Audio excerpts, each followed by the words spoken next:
The investigation of the Bundy House is kind of important to me. It's very, very personal. I grew up in a town called Oneonta in the middle of upstate New York. Oneonta is known for a bunch of things. There's a couple of colleges there. At one point, it had more bars per capita than any other place in the country, but it also, at one point, had more millionaires per capita than any place else in the country. It's a small town of about 10,000 people. But the reason it had so many millionaires is because of the story behind the Bundy House. Harlow Bundy was an inventor and a businessman.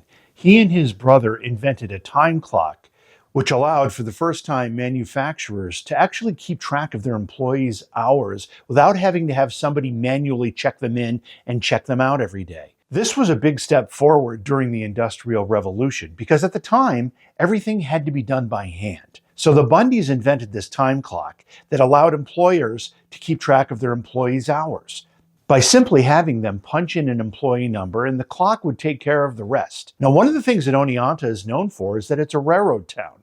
Oneonta had the largest roundhouse in the world. It was massive, and it was located in the rail yards of the Delaware and Hudson in the middle of Oneonta. So the Bundys invented the time clock, and what better place to try it out than the rail yards of the Delaware and Hudson Railroad? There were 1,000-some employees there at the time. They tried out the device. It worked spectacularly well. The D&H Railroad, the Delaware and Hudson Railroad, loved it, and a business was born. The Bundys decided to go into business with their time clock invention, and they moved to Binghamton, New York. And it was in Binghamton, New York, where they started their ascent up the corporate ladders, if you will. The company would eventually become what we know today as IBM. Another thing that makes this story so interesting is that during the time this company was being formed, one of the financiers of the deal was a local bank called Wilbur National Bank. The Wilbur family started it and owned it, and it was only recently sold to a bigger group. Wilbur National Bank acquired a lot of early stock in the company that would become IBM. And what Wilbur Bank used to do at Christmas time or at other special occasions, they would award corporate stock to their employees as a bonus. The valued employees, all the executives and higher-ups, would receive Wilbur National Bank stock. The less respected employees, the janitors, the tellers, the clerks, the repairmen, the security guards, they would receive stock in a company that would eventually become IBM. And the poetic justice of all of that is that those less respected employees all became millionaires on their IBM stock eventually. The executives and all the employees that got the Wilbur National Bank stock, they did okay, but they certainly didn't become millionaires from it. Another interesting part of this story is that a man by the name of George Fairchild, who was also an Oneonta native, he's one of these guys who started in the mailroom of the local newspaper and worked his way up to the point where he owned the local newspaper, became wealthy in his own right. But he became the first chairman of the company that would become IBM. He was one of their first investors with an investment of $10,000. In fact, Paranormal Reality TV investigated his home called the Fairchild Mansion. It's now the Masonic Temple in Oneonta. George Fairchild is another important Oneontan. He became a congressman, and he's also important to the story that we're about to tell at the Bundy House. And if I needed another reason to be excited about this investigation, it's because of the connection to Rod Serling. Anybody who's a Twilight Zone fan, or maybe even a Planet of the Apes fan, knows the name Rod Serling. Rod Serling is the creator of the Twilight Zone. Not only the creator, but he ended up being the narrator. When you watch a Twilight Zone episode, in the beginning you see Rod Serling. At the end you see Rod Serling. He's from Binghamton as well. And the Bundy House has a collection of Rod Serling memorabilia and props from the Twilight Zone and his other works that's part of the collection here. It's Gina Caprari, G-I-N-A-C-A-P-R-A-R-I. I have investigated the Bundy Museum for many years. I started investigating here in 2015 with Empirical Paranormal, and I've investigated here in many years now, all the way up until now. The Bundy Museum is a very historical place which the founder of the time clock resided. and he formed the company as we know as of today, IBM. His name was Harlow Bundy. He invented the time clock in the year of 1892. The first thing that caught my attention is the historical history of the building itself and the people that lived here. This house has a Victorian, decorative, beautiful woodwork. The woodwork throughout the house is just beautiful. Whoever built the house did a lot of beautiful woodwork as far as the designs in the woodwork, and it's just amazing to look at. Harlow Bundy passed away in 1916.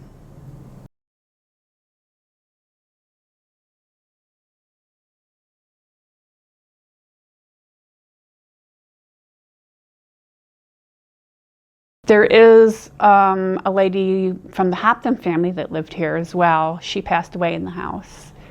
But we don't know of anything tragic, just a couple of deaths in the house itself. A lot of the contents are period pieces that have been brought into the house. It stayed empty for many, many years until somebody bought it in 1965. And the family that bought it, they had a printing press here. And it also was a former boarding house. There has been a lot of work done that's been done to the building itself. The Bundy Museum has a lot of props from Rod Serling's TV shows. And Rod Serling is also from Binghamton. He went to Binghamton High School. And he also made a couple episodes that were actually about Binghamton and Recreation Park in downtown Binghamton. And there's also a star. We had a star put in for him in the sidewalk. This past year, they actually put in a statue at Recreation Park for him.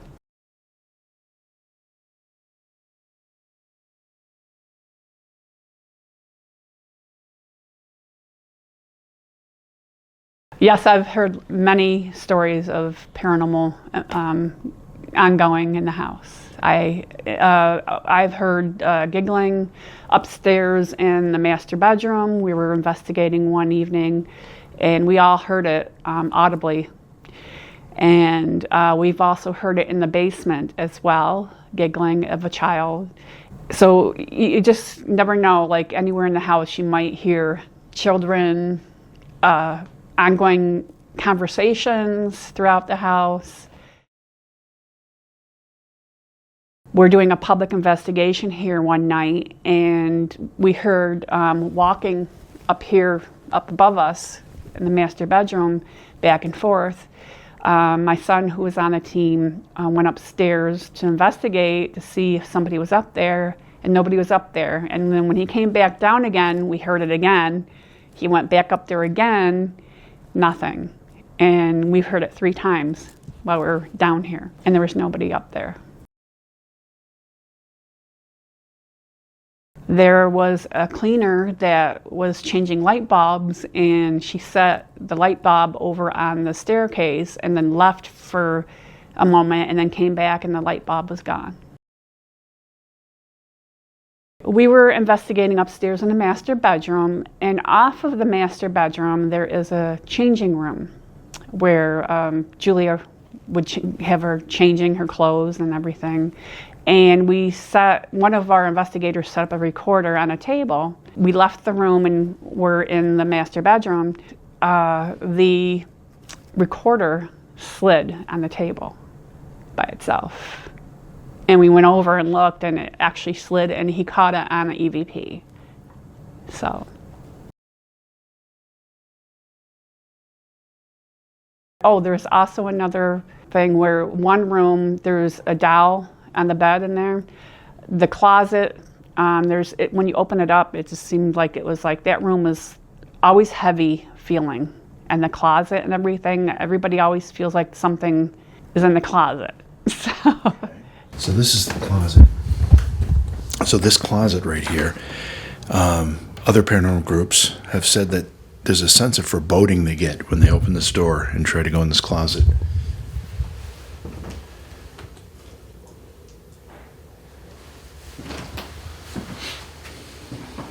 People have been touched throughout the house. There's been ongoing conversations in the basement, but we weren't sure if maybe somebody was outside, but we tried to go out and see, but nobody was around. You would hear like voices upstairs.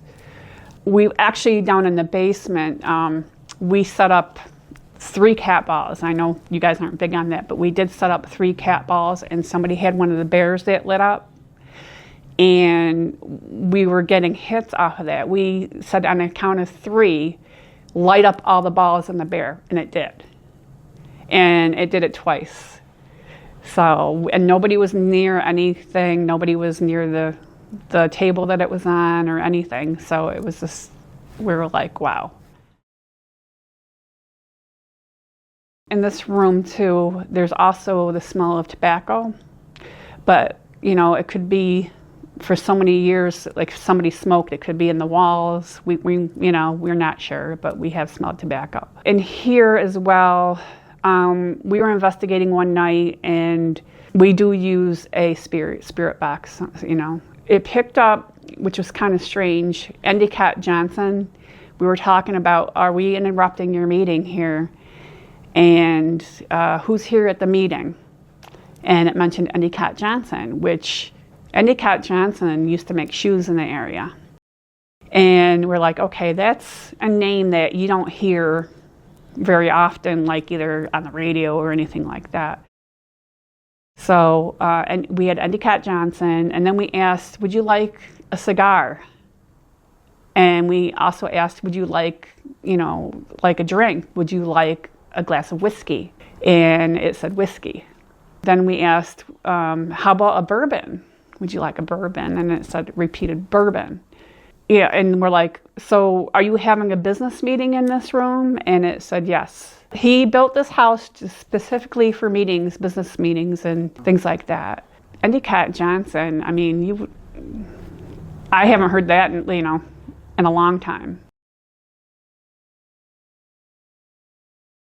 I asked on the tour for Amy to go downstairs. She's never been downstairs before. And it was your first time here, right? First time. Yeah, her first time investigating here. And we had a group of people, so we separated. We had quite a bit of people during the tour. So I said, Amy, could you please take the group downstairs? She goes downstairs, and she got at the end of the stairwell, and she heard a huh in her ear. But this is funny because there's a lot of... No, there's a lot of statues downstairs, and Amy was like, oh my God. There's a whole room full of statues. They're fertility statues. Oh, wow. Yeah. My son was pushed, Dominic, he was pushed up in the hallway. He was shoved as we were setting up for an investigation one night. Voices, people hearing voices, giggling of children. When we were here one time, the doorway over there actually opened. And we went over and tried to debunk it.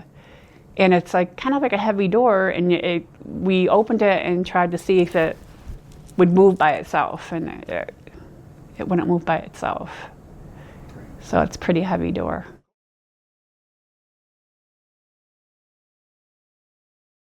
Jason and JV should be looking out for the giggling in the house, things moving, being touched possibly.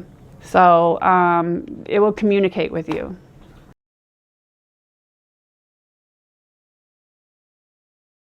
The museum is open for general tours. I think it's the weekend, Friday, Saturday, Sunday. They can contact the Bundy Museum in Binghamton, New York, and ask for Eric, and he'll be happy to accommodate them.